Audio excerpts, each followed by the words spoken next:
A warm welcome to everyone present here today. I hope all of you are staying safe during this tough pandemic and hoping for the best.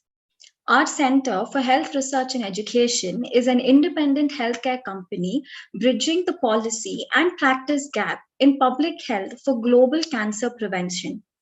Smoked forms of tobacco, such as BDs, cigarettes, and cigars, and smokeless forms such as gutka, zarda, and American chewable products are responsible for millions of cancer cases every year worldwide. The oral cavity, the upper GI tract, and the respiratory tract receive the largest burn of the onslaught of toxic chemicals from these products. There is a clear causal link between oral cancer and smoked and smokeless forms of tobacco consumed in India. Here, 77,000 new cases and 52,000 deaths are reported annually, which is approximately one fourth of the global incidence. CHRE, CHRE's mission in cancer prevention has a key pillar: reducing harms from tobacco use. This includes early diagnosis of oral cancer and providing opportunistic cessation support. This straddles such diverse but interlinked areas of healthcare, technology, and public health. We felt a need for a platform for bringing experts to discuss the challenges and opportunities to achieve our goal. With this in mind, we have decided to host a series of webinars under the banner of CHRE titled Early Oral Cancer Screening for Reducing Harms from Tobacco Use from Clinic to Lab and Back. I would now like to introduce Dr. Sudhanshu Patwardhan, Director of Health Research and Education, to introduce our expert panelists and today's topic. Thank you, Dr. Deepthi, and most welcome to everyone who is watching this from around the world, and hopefully after this webinar is done as well on YouTube live stream that we're doing now.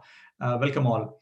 Everyone, thank you for joining and being part of this first ever CHRE webinar on early oral cancer screening for reducing harms from tobacco use, from clinic to lab and back. I like the from clinic to lab and back in the title of our webinar series. And that's because we at CHRE believe in bridging the prevalent gaps in providing seamless and timely healthcare universally. We have to understand the current barriers and challenges in clinical practice for early diagnosis of cancer. We desperately need to come up with innovative and scalable approaches to identify precancerous lesions and then apply our global expertise in tobacco cessation to provide healthcare practitioners the tools to offer opportunistic cessation support to their patients. This webinar is part of the Center for Health Research and Education, CHRE's Tobacco Research and Cessation Network project. The project is conceptualized, designed, led, and managed by CHRE. CHRE applied for and was awarded a grant from the Foundation for a Smoke-Free World for a part of this project. The contents, selection, and presentation of facts, as well as any opinions expressed here, are the sole responsibility of the panelists and CHRE, and under no circumstances shall be regarded as reflecting the position of the Foundation for a Smoke-Free World. In South Asia, a large percentage of the population are addicted to use of smokeless forms of tobacco, such as gutka, zarda, and kheni, and of course, smoked tobacco in the form of bidis and cigarettes. Research has shown that chronic use of these products is one of the main etiological factors that lead to the development of premalignant oral lesions such as oral leukoplakia, erythroplakia, and oral submucosal fibrosis, of which we'll hear more from the experts on the panel. In today's webinar discussion, we hope to hear from these experts on their understanding of the causation, management, and prevention of oral cancers.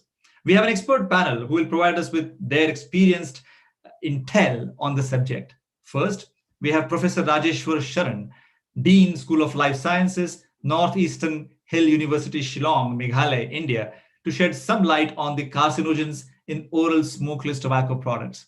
He will be followed by Dr. M.N. Barua, Director of Northeast Cancer Hospital and Research Institute, Guwahati, Assam. Dr. Barua is a senior oncosurgeon with decades of clinical experience in the northeast region of India. Then we have Ms. Malim, a PhD researcher and molecular biologist supervised by Professor Sharan, who will present the learnings from a recent oral cancer screening camp that she was involved in managing. For the final panelist, we have Dr. Sharda Bapat. Dr. Sharda is an expert from one of India's leading artificial intelligence-based health tech companies. She will talk about how can AI, artificial intelligence, can be applied to image reporting at the point of care. Let's start with Professor Sharan then. I have a slide here which I'll put up, Professor Sharan, and perhaps you can take a few minutes to talk about the oral tobacco products that you have researched over decades, their composition, and what makes them dangerous. Over to you, Rajesh. Thank you. It's wonderful to join this webinar. That am I audible? Is okay? You are. So it's wonderful to join this effort of CHRE, and I feel privileged to be part of this panel, which is going to deal with what Sudhanshu had just explained. I have a few minutes, so I just want to, and you're going to put up a slide. Needless to say that smokeless tobacco burden in India accounts for 80% of the global burden, almost like that. And Northeast is particularly disadvantaged because people are incessantly using these products in this part of the country. And I think more clinical aspects will come up later. But what is a few points that I wanted to make as a basic researcher in the next few minutes is what causes cancer from these products. The dominant content of these smokeless products, as we know, are tobacco, betel nut, that is something very extraordinary in many senses, and additives of a huge kind and totally unregulated. That includes, of course, slack lime and multiple other chemicals that is supposed to add to the taste of the materials that's being used, and also the kick of it, so to say, so enhance the effectivity of the products and so on. Now, of these two, tobacco and betel nut are plant products. They are rich in alkaloids, and these alkaloids are like hormones. So they are normal agonists to central nervous system and the peripheral nervous system. They quickly get into body and kind of mediate all those metabolic actions that generates energy. You feel mood elevation and so on and so forth. And so these and they also get metabolized very quickly from the body, and they are excreted out of the body. And that's why we have an urge to take more of it. So the alkaloids are that. But the alkaloids are not really carcinogens. If you look at the IR classification, then you will find that except one, which I will mention later, none of the alkaloid is actually categorized as a carcinogen. But these alkaloids, there's the plant products, the betel nut and the tobacco, when they are processed, fermented, and kind of matured before they are used in these products, and then added with a host of catalysts to enhance the effectivity, and of course, supplemented with lime, then they start getting into a host of reactions. And when these products are chewed in our oral cavity and mixes with saliva, then they produce a host of dangerous chemicals, and that in general we call nitrosamines. It's a class of chemicals. From tobacco, what we get is tobacco-specific nitrosamines. From betel nut, what we get is betel nut-specific nitrosamines, TSANs, and BSNs. Now, these are the problems because they are ultimate carcinogens. They have two nitrogen groups. They are positively charged. They have a huge probability of interacting with the genetic material of our body, the DNA, which is acidic. So the nitrosamines are electron deficient, The nucleic acid, the genetic material is electron proficient. They interact quickly, they make adducts and cause mutation and then drive carcinogenesis process in a way that we will soon hear from experts who actually see it in the clinics and in the society. And I was also part of this camp, and it was a kind of experience that is beyond this. So basically, this cocktail of chemicals, which is dominantly tobacco and betel nut specific nitrosamines, catalyzed or supplemented or accelerated by these additives and slackline without much of regulation, is the major cause of causing the cancer, the oral cancer about which we are meeting today. So Damshu, I think I keep to this now, and you take it forward. Professor Sharan, that's a great start to the webinar and a great overview of the tobacco specific nitrosamines and the areca nut specific nitrosamines that you mentioned. You call them betel nut specific nitrosamines, but it's so important for us to understand the context of what these products are, what do they contain, what's the active ingredient in terms of the stimulant part of it versus what may be the carcinogens in these products, and surely gives a flavor, forgive the pun, on what may be coming in terms of the effects of these oral products in the oral cavity of the consumers, which brings us to Dr. Barua. Dr. Barua, thank you so much for joining us despite the very busy schedule you have as an oncosurgeon. And of course, during the COVID times, things are even more difficult and a lot of stress on healthcare practitioners in India and elsewhere in the world as well. So thank you so much for joining. And may I request you to just talk for a few minutes on what do you see and what you have seen over the last few decades of your practice as an oncosurgeon in terms of the cancers you see, the progression from innocent use of products to ultimate manifestations. So I have a slide which we have put here to support your presentation, but please, over to you. Thank you.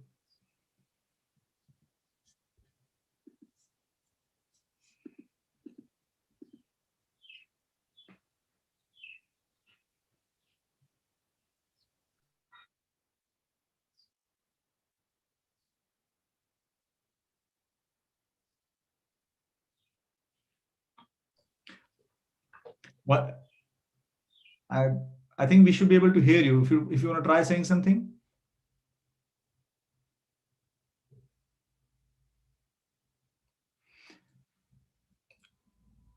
While Dr. Barua gets the audio fixed, I realized that we had a slide or two before this that Professor Sharan could have quickly talked us through, and we are happy to visit this afterwards. Yes. Rajesh. Yeah, or while Dr. Barua comes online. Please. I mean, these are very, sorry, in quickly to finish my talk, I skipped these slides. Simply look at these alarming figures. These are northeastern states, Meghalaya, the last but one is where we are at this moment, where I am at this moment. You can look at the current usage pattern of tobacco amongst males and females, and if you look at the red figures, then you realize that all these figures are much above the Indian national average. So we have a very serious tobacco burden that we see in this particular part in India. In Meghalaya, of course, the males show a little less, it's 11.6%, but that's because males prefer smoking tobacco and the BDs, as Dipti mentioned earlier. But women, or you have it here, you can see here that women do not prefer smoking in all of northeastern part. It's not so common in India in general, and they naturally go to smokeless products because it's not very obvious and the lips are colored very nicely red, and it's like lipstick in a natural lipstick on them without realizing. And I think when Dr. Barua comes up or Malem shares, we saw how many of them were actually suffering and showing the early symptoms of cancer. And so I think our intervention in Northeast is driven by this fact that, of course, whole India is the home to smokeless tobacco virtually. But the major burden of that comes from Northeast India. And as you can see, the figures both in smoking and smokeless situation. And that's where our motivation is. That's where I think CHRE decided to partner with us, because we can bring some, even if we can affect and help 10% or 20% of them in the beginning, we would have achieved something. So I think Dr. Barua is there. I can see that Dr. Barua has raised his hand. Dr. Barua, if you can speak up, we'll see if that's working, and it'll be an honor to hear you talk.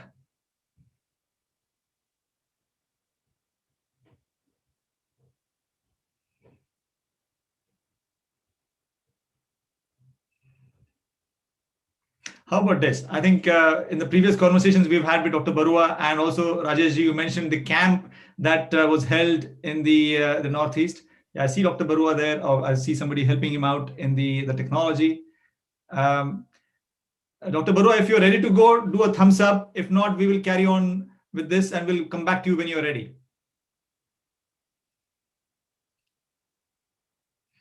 How about this? In interest of all the people who are attending and watching from around the world, we're going to keep on moving ahead with this. I may share one quick thing that I've learned through conversations with an amazing array of experts that our center works with in India and beyond.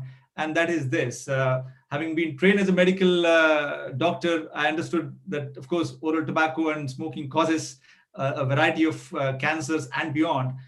This is a good pictorial representation that Dr. Barua was hoping to talk us through, where you look at a healthy pink oral cavity and pink mucosa, the lining of the oral cavity. And I'm sure I'm going to dramatize this more than an expert like Dr. Barua would have done, but bear with me, guys. And as Rajesh ji mentioned, that it's placed in the cheek, and of course it gives a lot of red and pink color to the lips and mouth. However, you do start seeing early lesions after consuming oral tobacco products and cigarettes and smoke products pretty soon over the years. And these are signs that something needs to be done. It's the body telling that, look, we're having a problem. Often these get neglected, ignored, and we'll come back to this conversation later on what does that mean, how can we help. The final bit in this flow chart is the malignant transformation of some of these lesions. Not all of them get converted to a tumor, but some do for sure. And that's bad for the patient, because that means that the chances of that person surviving, despite good treatment, reduce progressively as the severity and the spread of the disease holds on. So this is what Dr. Barua would have kind of talked in much more detail, and of course, an experienced surgeon he would have talked about it. But why don't we then move to the next bit of the presentation, where we have an excellent molecular biologist, but also somebody who understands the local context of tobacco use in the Northeast. And we have Ms. Malam, who is a PhD student. I hope, Ms. Malam, your audio and everything is working for now. We look forward to hearing from you on what your experience was in this camp, cancer screening camp that you were involved in. So I'm going to go to that slide with some pictures, and it's all over to you now. Thank you. Thank you so much, sir. Am I audible?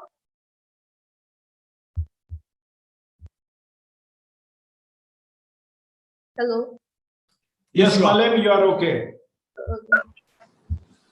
So, hello, everyone.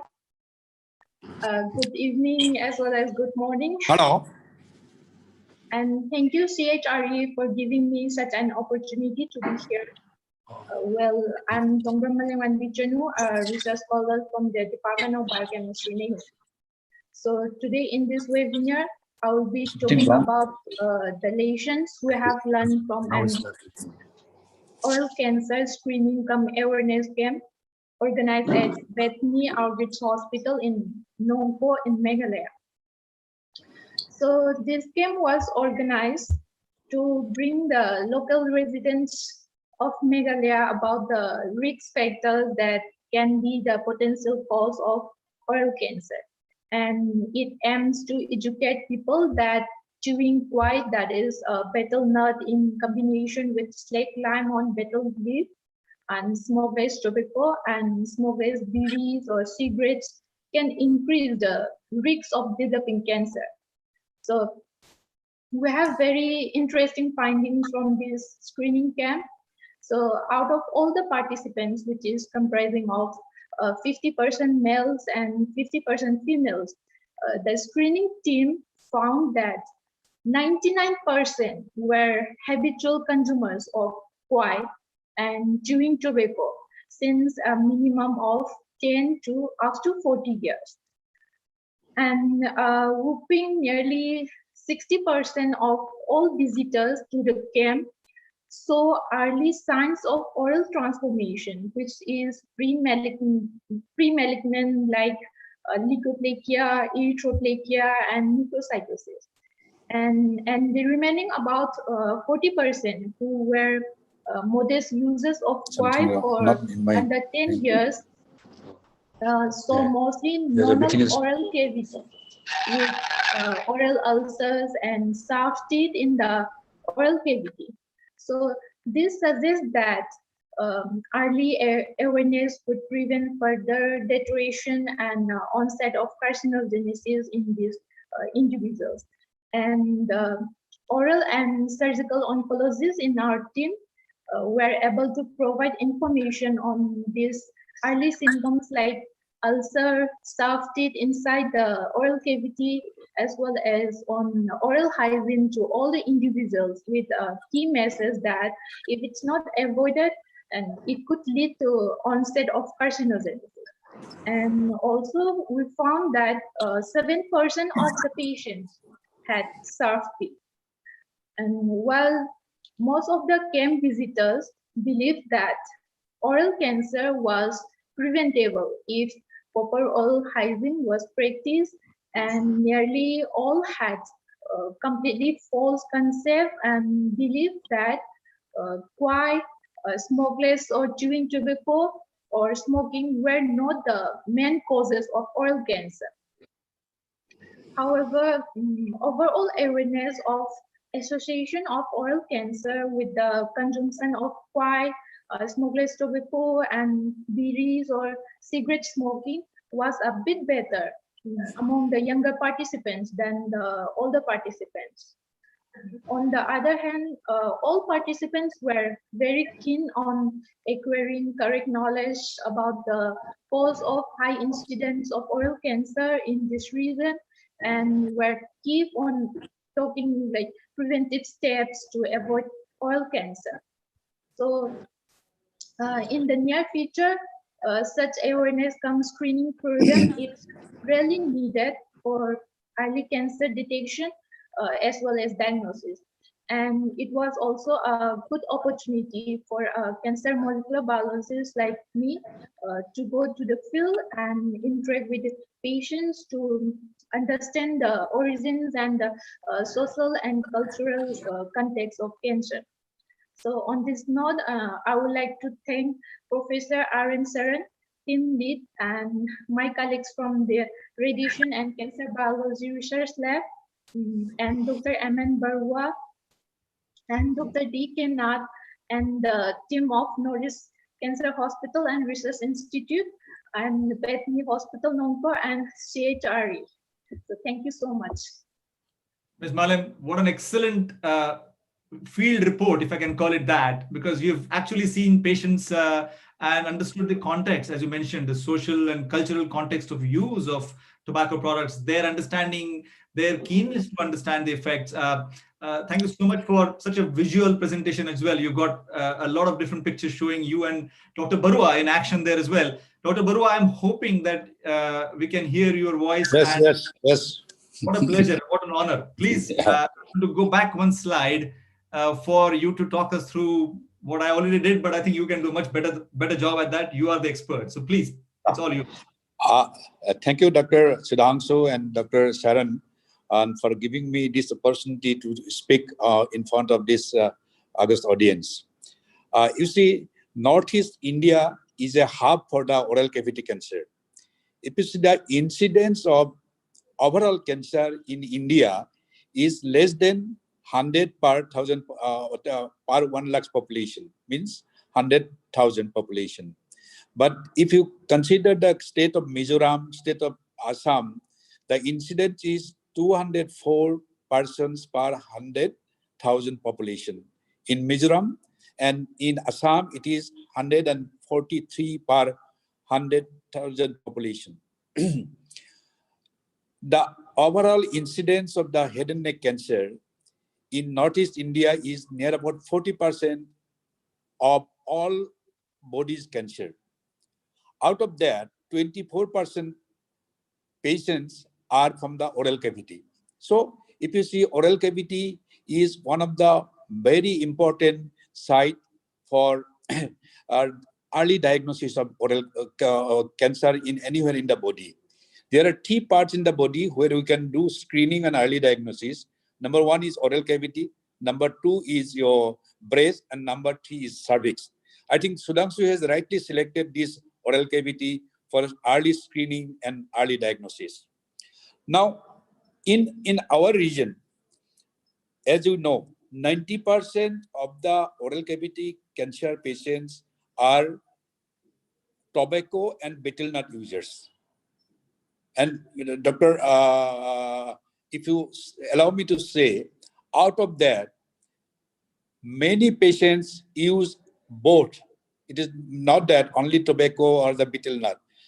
Many person, more than 90% people use this one, means both the tobacco and the betel nut. Buccal mucosa in oral cavity is the commonest site of oral cancers in this part of the country. In comparison to of the tongue, I think Sudhanshu's country is having more tongue cancer patient than buccal mucosa patient. Now, interestingly, all the patients, I have seen in my own practice last 30 years, near about 80 to 85% patient in oral cavity are coming in a stage 3 and stage 4, which is very unfortunate, because if we treat this patient in stage 3 and stage 4, the chances of curability, morbidity is very, very high. Chances of curability is very less and morbidity is very high, and it becomes expensive also in terms of finance. Now, if we diagnose oral cavity cancer in early stage, say stage 1 and stage 2, or if we can prevent, which is a very preventable disease. Oral cavity cancer is one of the preventable disease out of all malignancy. So if we can prevent it, or we can do early diagnosis and early treatment, maybe we can reduce the death from such a deadly disease. So my only question is that, only suggestion is that, better to go for screening, early screening, prevention, anti-tobacco campaign in the rural areas of Northeast India. Thank you, Dr. Sudhanshu.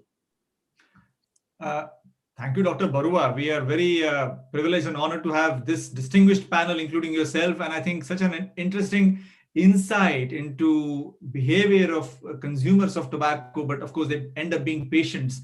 And it's very heartbreaking to hear that they present late, and that reduces their chances of recovering from the malignant condition that they are in. And only if there was some good screening things in place. And of course, as we'll hopefully be able to discuss, we can talk about how can we do that screening, how to have it at a scale, and then what interventions can be done along with the screening to help these tobacco and betel nut addicts in a way to get out of their habit and not harm themselves through the process. So we're going to change gears a bit if the audience and if the panelists are okay with that. And we have a very interesting diversion, but I hope it makes sense actually when it all comes together. We have Dr. Sharda Bapat, a doctor, a lawyer by training, but also a domain expert in artificial intelligence. As I introduced earlier, their company is one of the leading companies in AI health tech, and they have partnered with us to see how can they apply their learnings in AI and health tech to this big problem of oral cancer screening. So over to you, Dr. Sharda. Thank you, Dr. Sudhanshu. I'll start with some definitions. Artificial intelligence, or AI, is a broad term used to denote any system that appears to be smart, or appears to be acting like a human being. What goes on behind the scenes can be a combination of deterministic and non-deterministic models, machine learning, deep learning, etc. Machine learning is a science through which computers or systems learn from data. AI is increasingly being used in healthcare now for a number of things. For example, image analytics is being used in diagnosis of skin diseases, screening of diabetic retinopathy using endoscopy. You must have heard of Google Eye. Our CEO, Dr. Aniruddha Panta, was part of the team that pioneered automated chest radiography for triaging tuberculosis patients. This can lead to improved access with minimal cost and faster response time, reducing the burden on radiologists. We believe that similar benefit can be achieved with a screening tool for oral cancer. In the case of reducing oral harms from tobacco use, identifying pre-malignant lesion is ultimately a pattern detection and pattern localization problem from AI perspective. So if experts such as oral pathologists, dentists, and cancer surgeons come together to collect, label, and classify hundreds of unique images of oral lesions, algorithms can learn to recognize precancerous lesions. Ultimately, this can be taken to a mobile device that can take images from the oral cavity at point of contact and show a red flag for an expert evaluation if a precancerous lesion is suspected. Sudhanshu?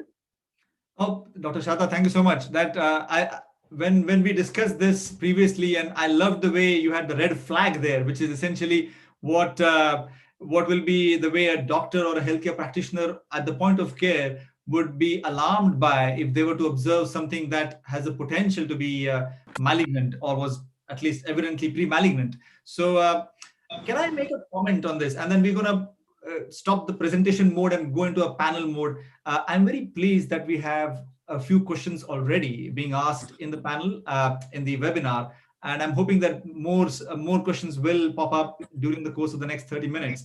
But can I just make a comment on the whole AI vision, Dr. Sharda, that you painted? It sounds rather futuristic, science fiction almost. I mean, I could visualize an Anganwadi worker. This is, for those outside India, this is somebody who is working at the sort of extreme end of the sort of chain of healthcare provision in a village potentially, and is equipped with basic things to address healthcare issues at the ground level. And I can visualize, after your AI story, that somebody who is at the point of care in rural Chhattisgarh, for example, a state in India, having a smartphone device which is enabled to have done all the machine learning in the background and taking a picture of a patient's oral cavity and then saying this picture will then get sort of analyzed. This whole pattern detection, pattern localization that you mentioned will happen inside there or in a cloud somewhere, and it'll pop a little message saying, whoa, this is a red flag. Is that how it will work? We will need to train the primary health workers or ASHA workers, take the pictures and use the program basically, so that precancerous lesions or high-risk lesions can be detected.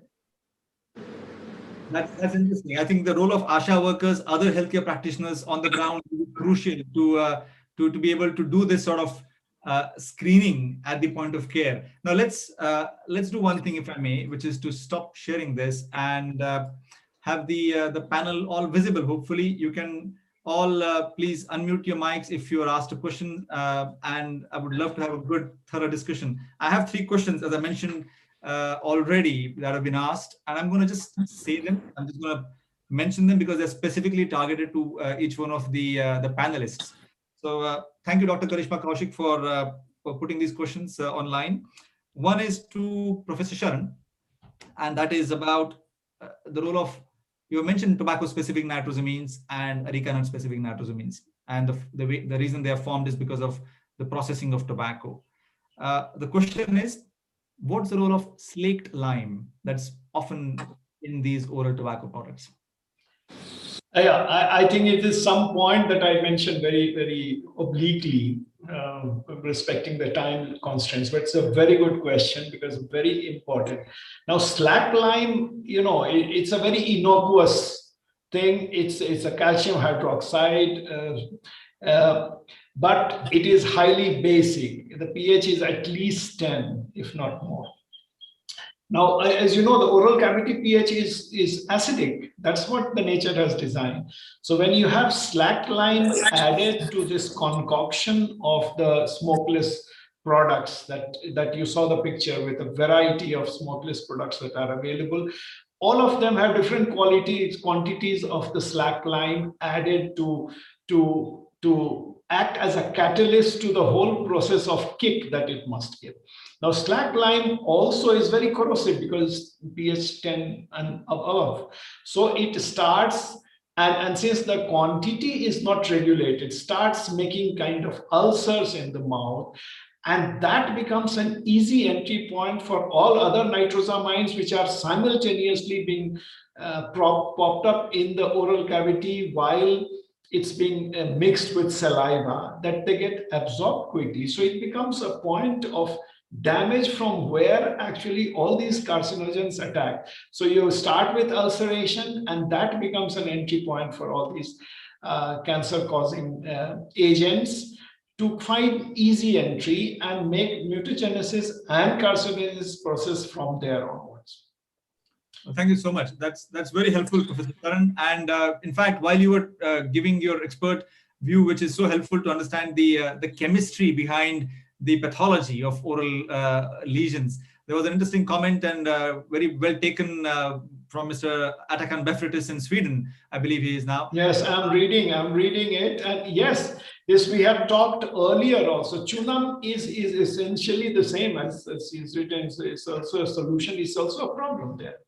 And so Atakan, if you can hear, I know we have discussed it earlier. It's a problem because Atakan has also compared with the Indian, South Indian chunam, which is what slackline or something we call it. But it's in general, the problem is corrosity. This is corrosive. It makes this soft tissue of the oral cavity, that beautiful pink color that you showed of a healthy oral, submucous layer. That's where the damage comes, and that's where the entry point becomes easier already. Indeed. Thank you so much, Professor Sharan, and thanks to a great active participation from an attendee. One question for Dr. Barua, please, if I may, and that is come regarding the co-location of the use of oral tobacco, and whether you find that people who put the quid of betel nut or certain the product itself in a certain place in the mouth, is that where you normally see the cancer as well? Yeah, many times the Indian people, they used to take the tobacco quid in the lower sulcus, lower Bacchus gingival sulcus. Few people try to put in the midline, means just the midpoint of the lower lip.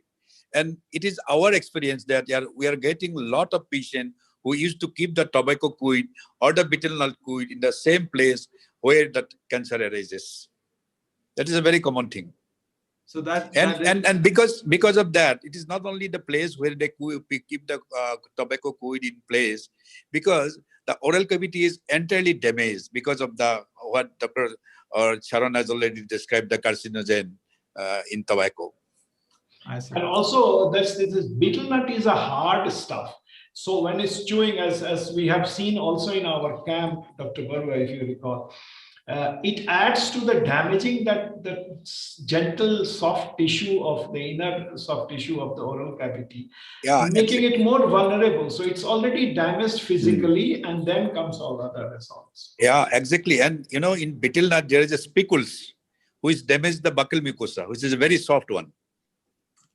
That's how insightful. I think this is where the practical experience of researchers and clinicians comes in it comes together really, and we understand the etiopathology or the origin of carcinogenesis as we know in the oral cavity. There's another question, and this time It's for Ms. Malim, but I would very happily have all of you experts give your views on this, please. And that is about the fact that consumers of these products may be using it for some other reason. I know from our behavioral economics research in other parts of India, there is a definite link between consumers thinking and also knowing that using this first thing in the morning allows them to open their bowels, for example. So that's one thing, but as many other reasons, hunger suppressant, for example. Now, if a woman oral tobacco user in, let's say, Mizoram is using a combination of areca nut and tobacco to suppress hunger and get on with the day's work, how do you propose to give them a cessation advice, advice to quit this because this is going to cause cancer in the long term? What are the ways to kind of get them over the kind of barrier of saying, look, this is part of my life, my routine, and yes, I know I'm going to get cancer, but what do I do about it? How do we help them? Well, like in the northeastern parts of India, especially Meghalaya, like Manipur, and many of the, like especially women and even children also, they are using kwai as their like lifestyles. Like every day they keep using, and then they thought like this is not the main cause, and they have a misconception. Like I mentioned in the slide also, they have a misconception like this is not the main cause of oral cancer, and they thought like whoever have this kwai or betel nut or smokeless tobacco or whatever smoking tobacco, whoever having these things, people have developed cancer later. So and who don't have all these stuffs also, they have cancer. So they pinpoint like, you know, what we are having, it's not the main causes of this cancer. So all these thoughts is in their mind. So as a researcher, and we're working on these fields, we have to advise and we have to give awareness to them, like this is also the main primary cause for oral cancer. And we have to advise like time to time they can reduce the amount like they are having about this kwai, and also we can advise them to reduce time to time so that they can stop at point time, and we will do screening about these things so that we'll give we'll give advice about this oral hygiene so that we'll prevent the future causes of this oral cancer.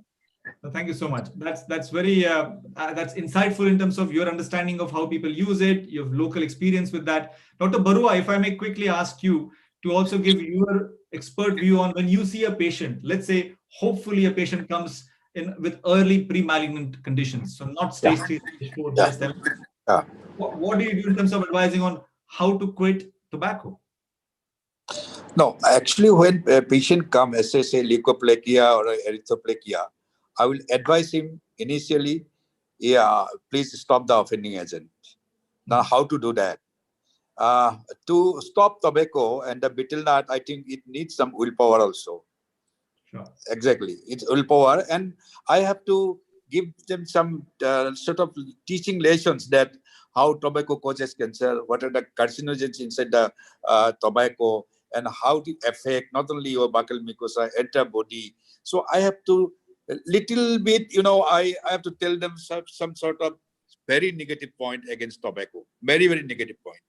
And there are some process also that he have to make his mind that he's going to quit tobacco, and why he's going to quit tobacco, and what are the cause. He has to tell me that, okay, why you want to quit. And in our experience, what I've seen, if I advise a patient to stop tobacco, and I will tell him that you go to your residence, tell in front of your family member, from today, I will not take tobacco. That because he may take later on also, but the question is that immediately he has an effect. There is an effect on that. And suppose somebody is taking tobacco 4 packet, 5 packet. I advise them you cannot reduce immediately. So you take, instead of 4 packet, you purchase 1 packet today, like that. Wow, that's very powerful, practical advice. I know Rajesh, you want to say something. May I come back to you in a second, please? Because I just want to build on what you said, Dr. Barua, and this becomes part of an important understanding of the practical realities of how does a clinician give advice to their patient. I think you are an exception rather than the rule, Professor Barua, Dr. Barua, because I think most clinicians are busy doing just the routine work. And Yeah. but I'm very impressed that you take the time to give them opportunistic advice. And we know from data that if patients who come with presenting conditions and lesions like you do in case of pre-malignant conditions, you give them advice, that has a higher chance that they actually listen to your advice. And what you're doing is reducing harms from tobacco use. You're asking them to cut down, because cutting down is one way towards quitting. But this is where I want to come to Professor Sharan, and that's where, as we know, this coming Monday, the 31st of May, is World No Tobacco Day. And the theme this year is Commit to Quit. And I think some of the work the clinicians do, which is advising their patients to quit, indeed is heeded by their patients. But often, and more often than not, patients need more support than just advice. And as we all know, but perhaps it's not that widely known either, that nicotine replacement therapy, along with other prescription medications like varenicline or bupropion, are proven, along with behavioral support, proven to increase the effectiveness of the cessation attempt and the success of the quit attempt. Now, with this in mind, Professor Sharan, I have a question specifically for you, because I know that we were involved in some research last year with healthcare practitioners in India, dentists, GPs, nurses, and I also observed something that you said earlier in your presentation. You talked about tobacco-specific nitrosamines. There was a question about slaked lime, other chemicals in oral tobacco products. I did not hear about nicotine. What did you find about nicotine in your survey, and what was the basis for that? Yeah, it is something that I purposefully decided not to talk of nicotine for a very specific reason, and I'm happy you raised this point. Nicotine is absolutely misunderstood in my country, and I think globally. I have interacted with a lot of experts from multiple countries, and it's the same story. 2 points, but first coming to the specifics. When we did, you were part of this team that we researched, and it was very revealing in the sense that we addressed, as you said, dentists, GPs, and nurses, 3 classes of healthcare professionals about their knowledge, attitude, etc. on tobacco cessation. And it is abysmal, to say the least. The knowledge of even these healthcare professionals about nicotine was so misplaced that 71 to 92% in this range amongst the 3 categories of healthcare professionals believe that nicotine is the carcinogen. I mentioned in the beginning, alkaloids are not categorized as carcinogen by IARC, the WHO arm for research on cancer, against cancer. And, they believed it was so. They also were themselves smokers, and they put the entire blame on nicotine. And that's the reason I didn't mention nicotine. But since you have mentioned this word, I would like to say that nicotine is an alkaloid, is one of the alkaloids of tobacco, like aracholine for betel nut or areca nut, as you called it. They get excreted out of it, but they addict. They give you that pleasure, which is a human attribute, in my opinion, to seek pleasure. So people take it. It gets excreted out, metabolized out of the body, so you need more. So you get it. Now, tobacco, betel nut, and other such products that we get in the market, and you mentioned about hunger suppression, about preventing gaining weight, for instance, which is also a big issue for smokers, for instance. A lot of such motivating factors are there, and the physiological need to get nicotine, tobacco, smokeless tobaccos, or smoking tobacco, whatever, becomes the easiest source of that nicotine that body is looking for. So, but they do not realize that along with that, they are getting a huge concoction of carcinogens, which is the ultimate problem that we are all seeing at the ground level. So I mean, harm reduction is a way forward, and reducing harm, as Dr. Barua mentioned, to reducing the burden of tobacco or betel to 50% or less is a fantastic way forward. But I think addiction requires little more hand holding. It requires those kind of replacement therapies where you get nicotine, your body must get it. You get that, but not loaded with the carcinogens that come along with that. And there are multiple things, as Dr. Sudhanshu mentioned. I mean, there are alternatives, they work. So I think this was, and that's the reason I was trying to avoid nicotine, because I saw it so wrongly understood, even in the healthcare professionals. So you can imagine how it will be amongst the laymen and women in our society. Professor Sharan, that's so insightful, but also so striking, so worrisome as well to an extent, because that means that although the WHO's model essential list of medicines includes nicotine replacement therapy products, a huge chunk, a huge proportion of healthcare practitioners still wrongly believe that nicotine is the carcinogen in the tobacco products their patients consume. Yes, it is addictive. And yes, ideally one should not consume it. And if they are on replacement, they should taper down over the longer run. But these are some of the sort of myths prevalent among healthcare practitioners. How will they be able to give better informed advice to their patients on quitting and then supporting their patients? But look, this is a much longer term conversation. I have one more point I want to make, because today's idea was to bring clinic relevant oral cancer issues, some of the sort of public health epidemiological aspect of it in terms of product use, but also how do we then take this to the next level of automation of image analysis, and then be able to use that again back in the clinic and then back in the field to really fast track the process of identifying patients and then giving them opportunistic advice. So a question for Dr. Sharda, if I may, and this is again from the audience. I love the way it's been framed. I'm going to read it because I have to read it. To stretch the possibilities of science fiction even further, can the visual detection device, the handheld device we talked about earlier, be coupled to detect chemicals and metabolites with sensors at the point of care? Do you think that's possible? I'm not a very technical person, so I cannot visualize this problem as getting solved in the near future. But you never know what holds in the future. That's a very honest answer. I appreciate it. In fact, I'm going to attempt an answer, if I may, please, my fellow panelists. And that is some of the work that the Center for Health Research and Education, CHRE, is doing with other collaborators is in fact looking at the oral microbiome, for example, and how some of the metabolites are secreted, and what is the composition of the oral microbiome, how it impacts occurrence of tobacco-induced diseases. But I don't want to give away too much, because I'm hoping that some of these experts will be part of the next webinar. So it's just a teaser for you guys, but I'm not going to give anything more than this for this point.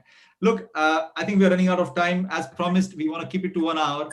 And what an excellent starter of a conversation, bringing clinic, lab, and high tech together, or at least an attempt to bring it together. A lot of challenges that Professor Sharan, Dr. Barua, Ms. Malem identified. And of course, Dr. Sharda, you've worked in the field of AI, applying it to tuberculosis diagnosis using image recognition. And I think we want to definitely use similar expertise to apply to oral cancer diagnosis. And not just for India. I think the scope and the vision is that we have the scale of obtaining the images at various stages of the disease in different patients, build a repository, and then be able to apply it for oral cancer diagnosis, pre-cancerous lesion diagnosis, screening for the world, and be able to roll it out globally. So thank you so much to all of you. I would like to pass on to Dr. Deepti, who has very well driven this team together to come to this webinar. And she's a new entrant to the CHRE team. And so over to you, Dr. Deepti. Thank you, Dr. Sudhanshu. I would also like to thank everyone for joining us in this first webinar hosted by CHRE. I think it's a good session that we kick-started with such an impactful message and bring awareness to everyone. So I'd like to thank our panelists, Professor Sharan, Dr. Barua, Dr. Bapat, and also Ms. Melam for being a part of this discussion and giving us such insightful views on the topic. Also, I want to thank our audience who have taken the time out to join us and also be a part of this discussion. Please look forward to our next webinar session, and I will post the details pretty soon. So thank you everyone for joining us, and have a wonderful Friday. Thank you so much. Thank you. Thank you so much. I think it was wonderfully conducted by CHRE, and you have a very, very competent colleague in India. So it was great joining all of you. Thank you, Dr. Barua. Thank you, Ms. Malam. Thank you for this. Yeah. Bye bye all. Bye. Bye. Bye. Even.